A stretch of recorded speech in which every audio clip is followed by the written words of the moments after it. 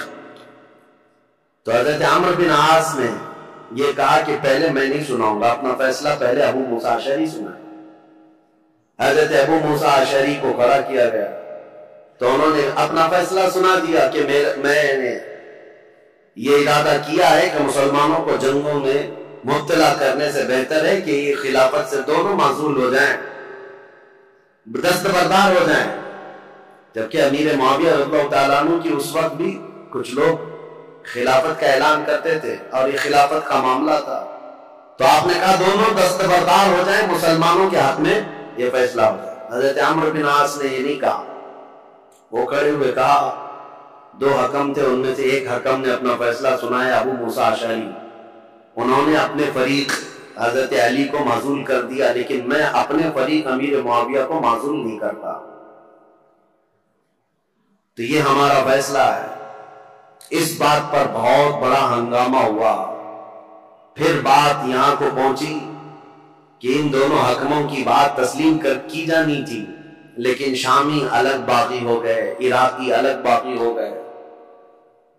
بہرحال یہ معاملہ اس وقت جا کر ٹھنڈا ہوا جب خود حضرت علی اور حضرت امیر معاویہ آمنے سامنے آ گئے، اور ان دونوں نے آپس میں بیٹھ کر کے پھر صلح نامہ لکھا۔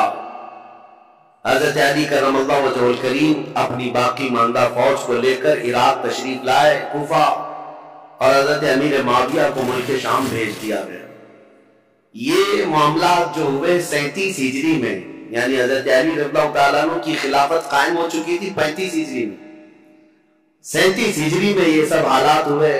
پھر حضرت علی کرم اللہ وجہہ الکریم کوفہ تشریف لے گئے، 40 ہجری میں حضرت علی کا انتقال ہو گیا۔ کل یہاں تک کے حالات میں آپ کے سامنے بیان کر چکا تھا، چونکہ یہ جنگ صفین کے بارے میں کل مختصراً عرض کیا تھا، آج میں نے اس کو ڈیٹیل میں آپ کے سامنے رکھ دیا۔ دونوں جنگیں اس میں مسلمانوں کا بڑا خسارہ ہوا ہے، جنگ جمل ہو کہ جنگ صفین، دونوں جنگوں میں مسلمان شہید ہوئے۔ لیکن جانتے ہو ان جنگوں کے بارے میں تمہارا موقف کیا ہے، ہمارا موقف کیا ہے، شیعہ لوگوں کا موقف کیا ہے، یہ اپنی جگہ پر خود مولا علی کرم اللہ وجہہ الکریم کا موقف کیا ہے یہ ہم دیکھتے ہیں۔ جنگ صفین میں جو قتل ہو کر کے گرے ہوئی تھی لاشیں، جنگ کے بعد حضرت علی رضی اللہ تعالیٰ عنہ میدان سے گزرتے، یہ بھی حدیث موجود ہے، روایت موجود ہے، ابن عساکر کی روایت، حضرت علی رضی اللہ تعالیٰ عنہ میدان سے گزرتے تھے، اور جب اپنی فوج کے جو مقتول تھے، شہید تھے، ان کو دیکھتے اور کہتے یہ جنتی لوگ ہیں جو شہید ہو گئے، اور پھر ادھر کی جماعت کے جو لوگ قتل ہوئے تھے ان کی لاشوں کے پاس جاتے، حضرت علی کہتے یہ جو جتنے قتل ہوئے جنتی لوگ۔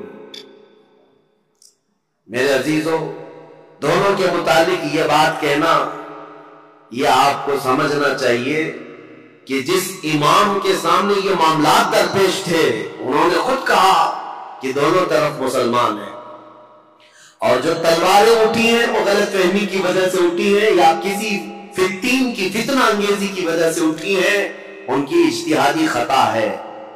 لیکن بعد کے آنے والے اکابر علماء اور اکابر ائمہ اکرام جتنے بھی ہیں، سبوں نے یہی کہا ہے جنگ میں دونوں طرف صحابہ تھے، لیکن حق پر علی بن ابی طالب تھے، سیدنا مولا علی کرم اللہ وجہہ الکریم تھے۔ خیر، 40 ہجری میں جب آپ کا انتقال ہوا تو اب خلافت کا مسئلہ پھر سے آ گیا۔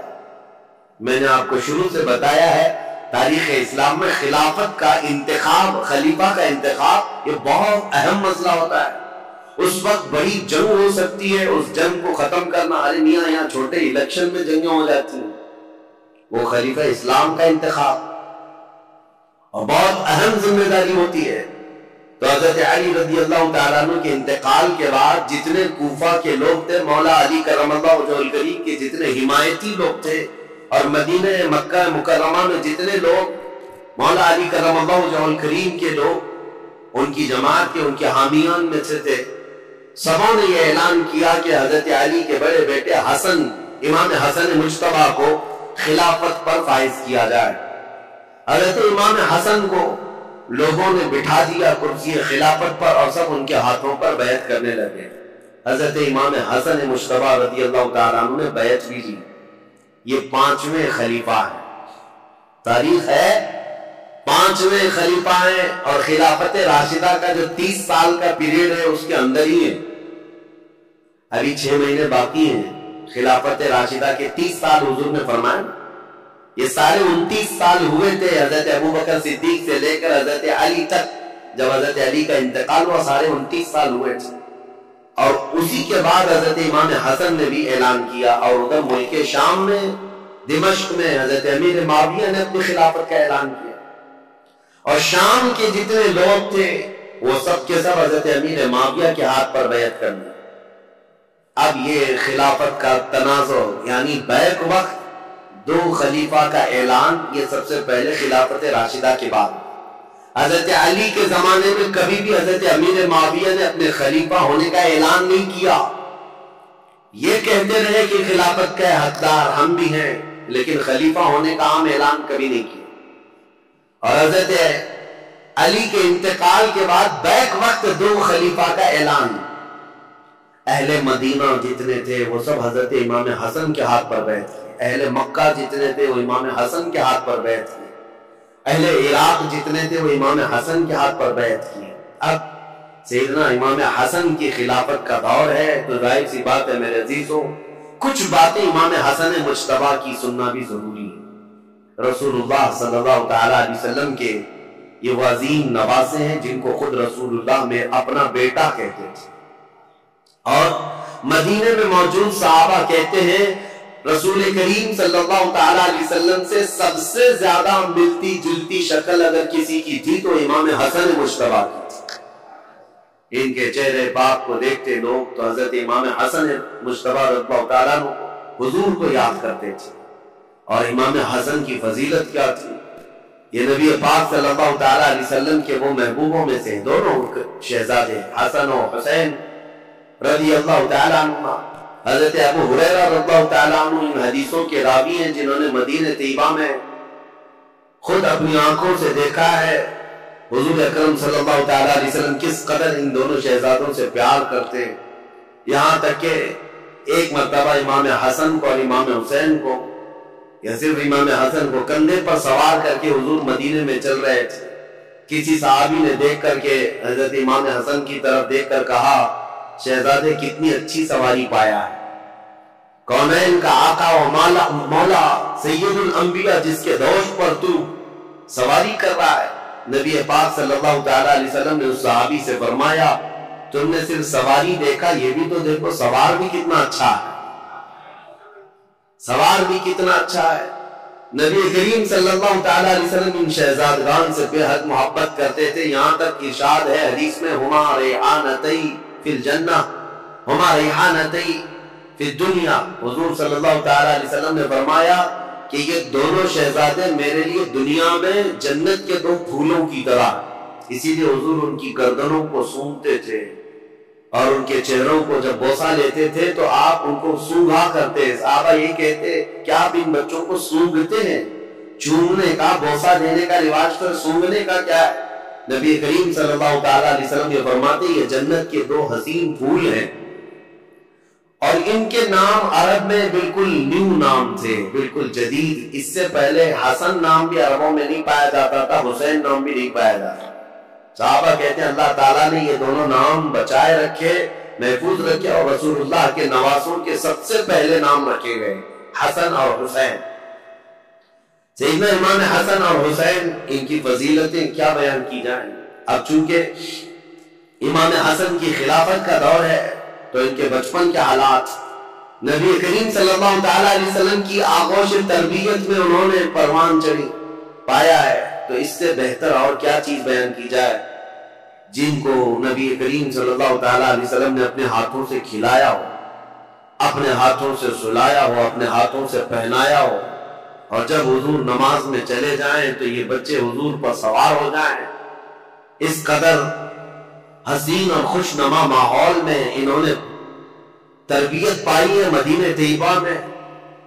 نبی کریم صلی اللہ تعالی علیہ وسلم کی آغوش محبت میں پروان چڑھنے والے یہ جوانوں کی فضیلتیں بیان سے باہر ہے. حضور نے فرمایا میرے یہ دونوں بچے جنتی جوانوں کے سردار ہیں. اور حضور اکرم صلی اللہ تعالی علیہ وسلم نے خاص امام حسن کے لیے جو ایک بات فرمائی، چونکہ خلافت امام حسن کی بات چل رہی ہے. ایک بار رسول پاک صلی اللہ علیہ وسلم خطبہ دے رہے تھے ممبر پر کھڑے تھے، تو امام حسن ایک پاؤں کو پکڑے ہوئے تھے حضور صلی اللہ علیہ وسلم کے، حضور کے قدم مبارک کو پکڑے ہوئے تھے. جب حضور ممبر پر خطبہ دے رہے، نبی کریم صلی اللہ تعالی علیہ وسلم نے خطبہ دیتے دیتے لوگوں کو یہ ارشاد فرمایا، لوگوں اس بچے کو پہچانو، ایک دور آئے گا میرا یہ بچہ سردار ہوگا اور میری امت کی دو بڑی جماعتوں میں صلح کر آئے گا.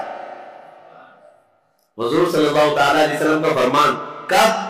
جب امام حسن کی عمر بہت چھوٹی سی تھی، بچپن میں رسول پاک صلی اللہ تعالی علیہ وسلم کا قدم پاک پکڑ کر بیٹھے ہوں خطبے کے دوران، اس وقت رسول اللہ نے بشارت دی تھی کہ میرا یہ بیٹا سردار ہوگا اور دو بڑی جماعتوں میں صلح کرائے گا. بہرحال فضیلتیں بیان سے باہر ہیں. آپ نہایت ہی متقی پرہیزگار، یہاں تک کہ صحابہ اور تابعین نے کہا ہے، امام حسن بصری اور دیگر تابعین سے یہ روایت ہے کہ امام حسن بصری سے زندگی بھر میں کسی نے سخت جملہ نہیں سنا. ایک ہی مرتبہ ان کا عمیر بن عثمان ان سے کچھ زمین کے معاملات کو لے کر کے مسئلہ ہوا. انہوں نے بہت انہیں سمجھایا، بہت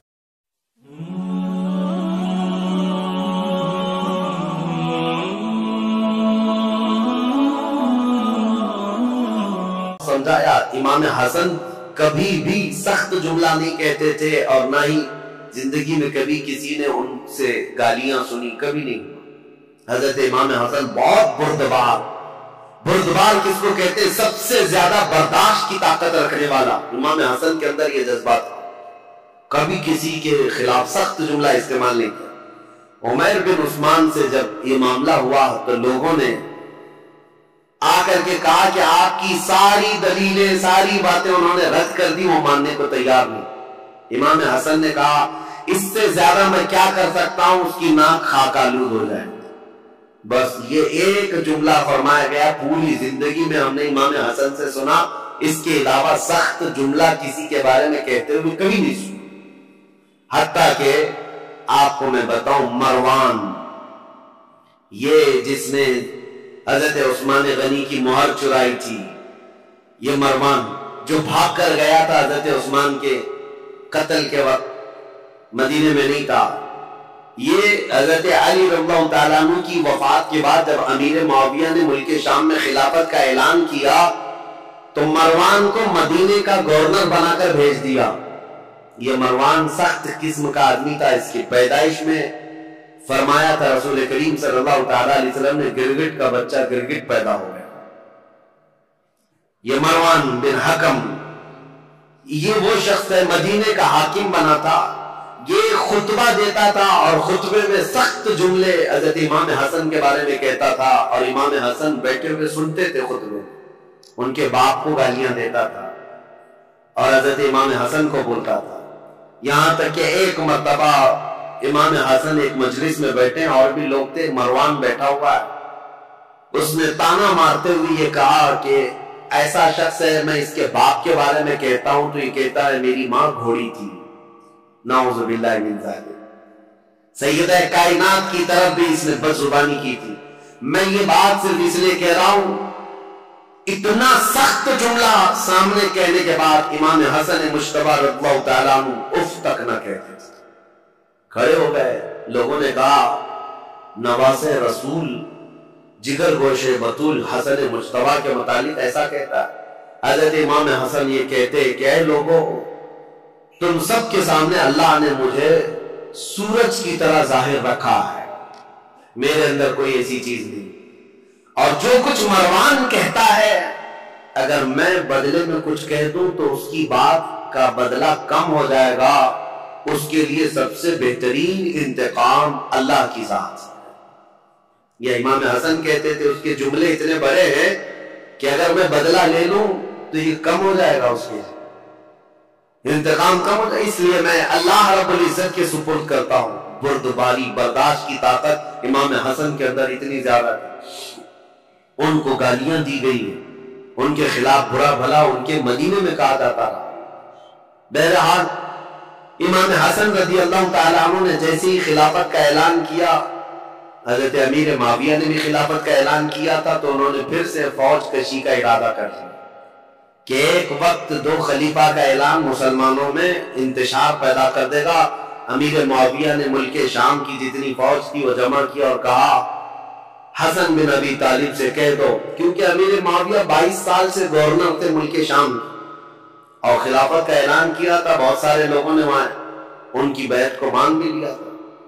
اب حضرت امیر معاویہ رضی اللہ تعالیٰ اپنی خلافت کے متعلق سب سے بیعت بھی لے رہے تھے، تو امام حسن کے ساتھ جنگ ہونے والی تھی، جیسے جنگ جمل ہوئی، جنگ صفین ہوئی، اور حضرت امام حسن جانتے تھے کتنے مسلمانوں کو قتل وہ دو جنگوں میں ہوا۔ ایک جنگ میں 12,000 اور دوسری جنگ میں 70,000 قتل ہوئے تھے۔ اب یہ خلافت کے چکر میں تیسری جنگ ہو سکتی تھی۔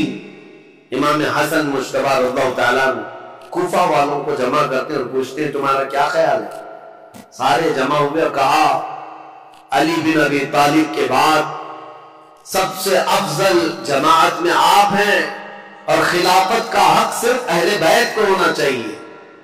یہ ساری باتیں کوفہ والوں کی تھی، انہوں نے حضرت امام حسن سے کہا، تو حضرت امام حسن نے کہا چلو میرے ساتھ، امیر معاویہ ملک شام سے نکلے ہوئے، ہم کسی جگہ آمنے سامنے ہونے والے ہیں۔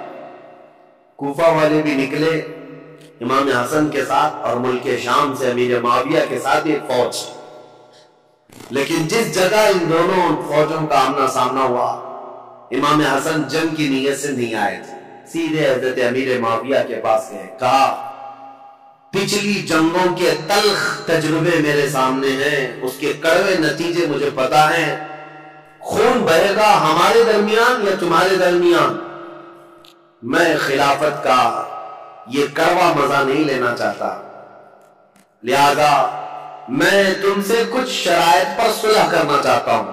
حضرت امیر معاویہ نے کہا بتائیے آپ، وہ حضور صلی اللہ تعالیٰ علیہ وسلم کے نواسے ہیں، حضرت علی کے بیٹے امیر معاویہ، ایسا نہیں ہے کہ ان کی بے حرمتی کرتے تھے یا توہین کرتے تھے، نہیں، عزت بھی کرتے تھے، خلافت کا معاملہ ہے۔ تو حضرت امام حسن نے صلح نامہ لکھوایا، شرائط لکھوائے، اس میں پہلی یہ تھی کہ امیر معاویہ کے انتقال کے بعد خلافت پھر امام حسن کے پاس آ جائے، دوسری یہ تھی کہ جو علاقے مدینے کے مکہ کے جو لوگ حضرت علی کرم اللہ تعالی وجہ الکریم کے حامی ہیں ان سے کوئی سختی نہیں کی جائے گی، باز پرس نہیں کیا جائے گا، یا جو جنگوں میں تمہارے سامنے آ چکے تھے ان سے کوئی بدلہ نہیں لیا جائے گا، کیونکہ اب آپ خلیفہ بن رہے ہیں، آپ کے خلاف جو جنگیں ہوئی ہیں اس زمانے میں، اب ان کو پکڑ کر کے مارا جائے یا ان کو قید کیا جائے، یہ نہیں ہوگا۔ یہ سب شرطوں میں حضرت امام حسن نے لکھوایا اور کہا کہ اہل حجاز، مکہ مدینے والوں کا اور اہل بیت کا خاص خیال کیا ہے۔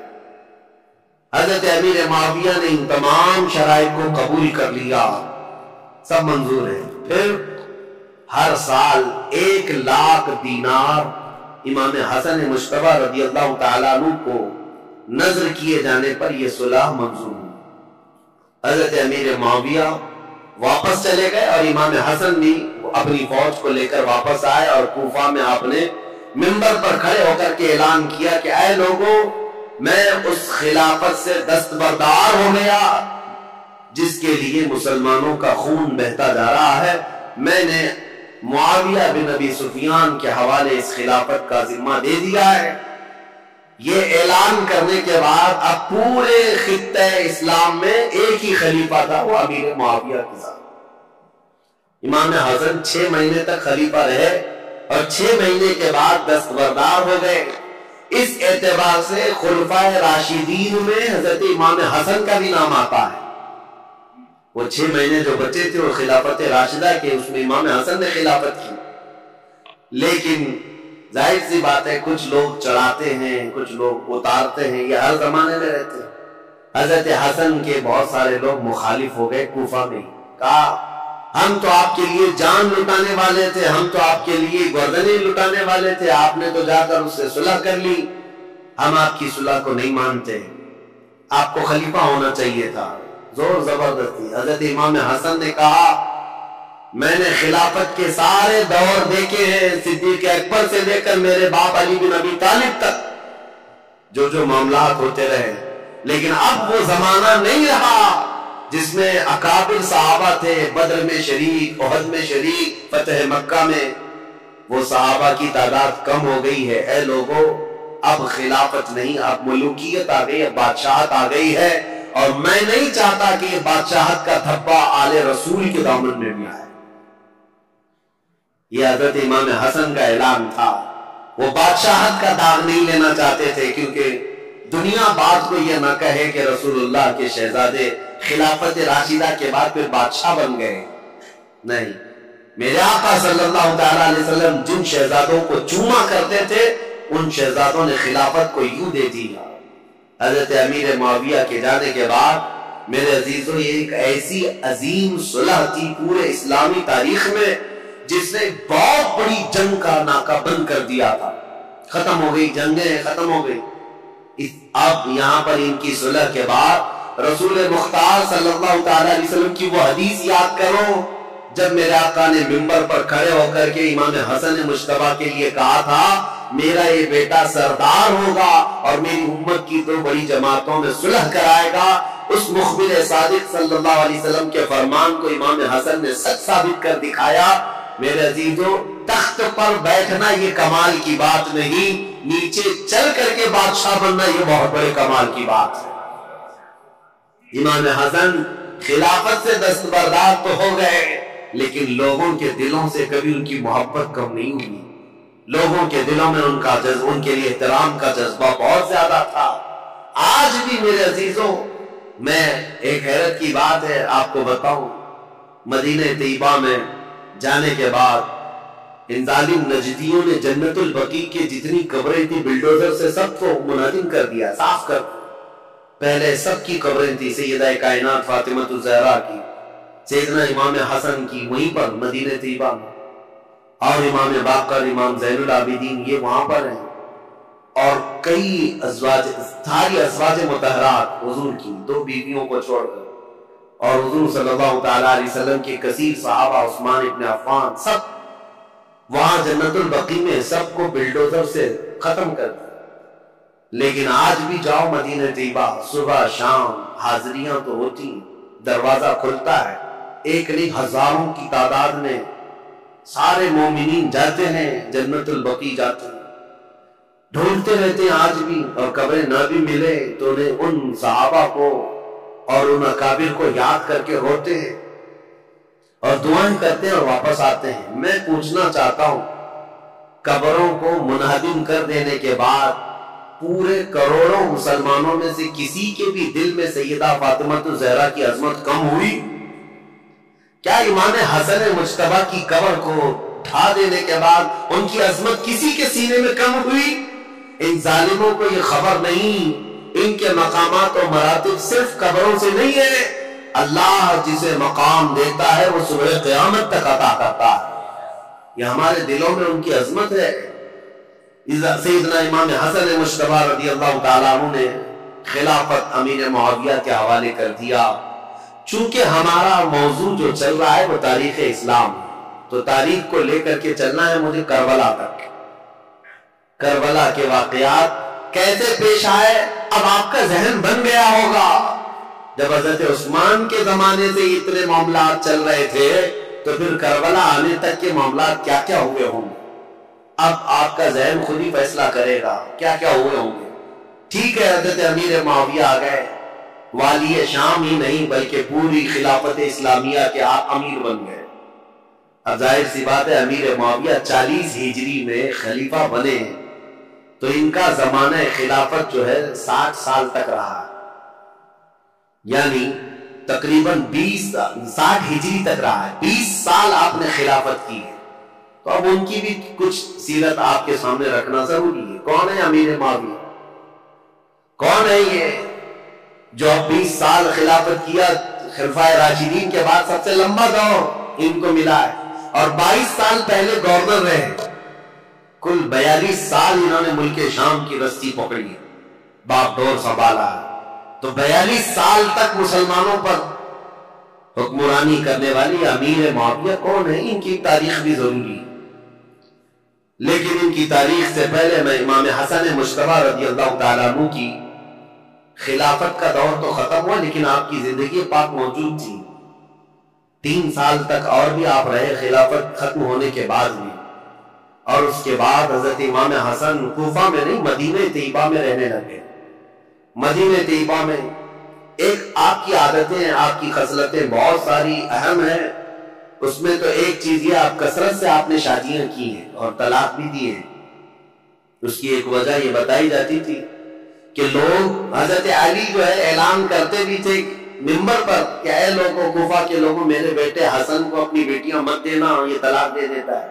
اس کے باوجود لوگ قبیلہ در قبیلہ آ کر کہتے ہم تو اپنی بیٹیاں دیں گے. وجہ یہ ہے کہ لوگ اپنی بیٹیوں کا رشتہ رسول اللہ کے خاندان سے جوڑنا چاہتے تھے کہ نسبت حاصل ہو جائے. اور حضرت امام حسن مجتبی رضی اللہ تعالیٰ عنہ نے صرف نسبت دینے کے لیے شادیاں فرمائیں. اخیر زمانے میں جب آپ مدینہ طیبہ میں تھے تو سیدنا حسن ابن علی بن ابی طالب رضی اللہ تعالیٰ عنہ کو زہر دیا گیا.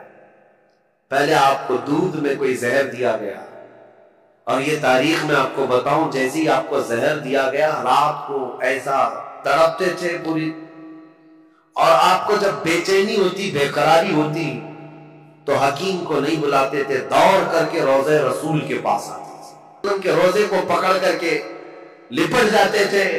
اور تھوڑی دیر کے بعد حضرت امام حسن کے منہ سے وہ زہر نکل جاتا یا قے ہو جاتی، اور آپ کو آرام مل جاتا اور آپ آتے. ایک بار ہوا، 2 بار ہوا، دوسری مرتبہ بھی زہر دیا گیا. اور اس کے بعد پھر آپ روزے رسول پر آتے تھے اور اللہ کے حبیب صلی اللہ تعالیٰ علیہ وسلم سے استغاثہ کرتے. لوگ آج ہم سے یہ سوال کرتے ہیں کہ حضور کے انتقال کے بعد، وفات کے بعد مانگنا حرام ہے. ان کے نواسے زہر پینے کے بعد خود رسول اللہ کی بارگاہ میں حاضر ہوتے اور شفا کی امید سے جاتے کہ اگر میرے مصطفیٰ دعا کر دے تو اللہ تعالیٰ شفا عطا فرمائے گا. اور یہی حسن مجتبی کا عقیدہ ہے جو بریلی کے امام نے دیا تھا. کیا ہے بریلی کے امام نے یہ ہمیں بتایا تھا، شافی و نافی ہو تم، وافی و کافی ہو. حضرت حسن مجتبی رضی اللہ تعالیٰ عنہ کو تیسری مرتبہ شربت میں ہیرے کی انی کاٹ کر کے، ٹکڑے کر کے، ہیرا جو ہوتا ہے اس کا جو برادہ ہوتا ہے پاؤڈر، یہ شربت میں ملا کر حضرت امام حسن کو پلایا گیا تھا. اور جیسے ہی یہ پلایا گیا، حضرت امام حسن رضی اللہ تعالیٰ عنہ کے پیٹ میں اتنی سخت تکلیف ہوئی کہ پوری انتڑیاں کٹ کٹ کر کے آپ کے منہ سے باہر آ گئی. ہیرا اگر کٹا ہوا ہیرا اگر کسی کے پیٹ میں چلا جائے تو وہ پوری انتڑیوں کو اور کلیجے کو سب کو پھاڑ دیتا ہے. حضرت حسن مجتبی رضی اللہ تعالیٰ عنہ کو ہیرے کی انی کاٹ کر کے شربت میں ملا کر پلایا گیا، اور انتڑیاں کٹ کر کے جب باہر آتی تھی اس وقت بھی آپ روضہ رسول کے پاس تھے. امام حسین رضی اللہ تعالیٰ عنہ اس وقت آپ کے پاس موجود تھے، اور آپ لپٹ کر کے روتے تھے اور کہتے تھے بھائی جان، آپ کو پتا ہے کس نے آپ کو زہر دیا اور کون یہ کام کر رہا ہے؟ اللہ کے لیے اللہ کا واسطہ دیتا ہوں مجھے بتا دے. حضرت امام حسن کیا کہتے اپنے سگے بھائی امام حسین سے؟ کہتے کہ اگر میں بتا دوں جس کے بارے میں مجھے شک ہے، اور اگر وہ نہیں ہوا حقیقت میں، تو بلا وجہ میں کسی ایک شخص کے اوپر تہمت لگانے کے جرم میں قیامت کے دن پکڑا جاؤں گا. اور اگر وہی شخص ہے جس نے مجھے زہر دیا ہے میرے کہنے کے بعد، اگر وہی شخص ہے تو اس کو تو تم قتل کر ڈالو گے. اور شک میں ایک آدمی کا قتل ہمیشہ سر پر بوجھ رہتا ہے.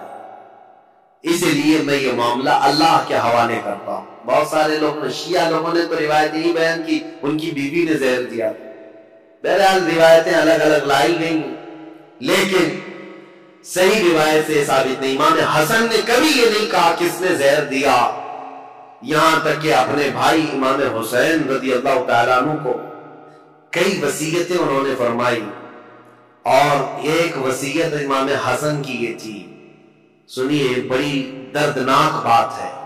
اپنے انتقال سے پہلے اپنے بھائی امام حسین سے کہا، میرے چھوٹے بھائی میری یہ خواہش ہے میرا جب انتقال ہو تو ماں عائشہ صدیقہ کے پاس جائیں اور ان سے اجازت لیں ان کے حجرے میں جہاں رسول اللہ صلی اللہ تعالیٰ علیہ وسلم دفن ہے حسن کو بھی جگہ دے دی جائے، میں وہیں دفن ہونا چاہتا ہوں، اور اگر اس مسئلے میں کوئی اختلاف ہو جائے یا کوئی تعارض کرے یا کوئی معاملہ پیش آنے لگ جائے تو پھر تمہارے لیے وصیت ہے کہ میری ماں کے قدموں میں جنت البقیع میں دفن کر دیا جائے۔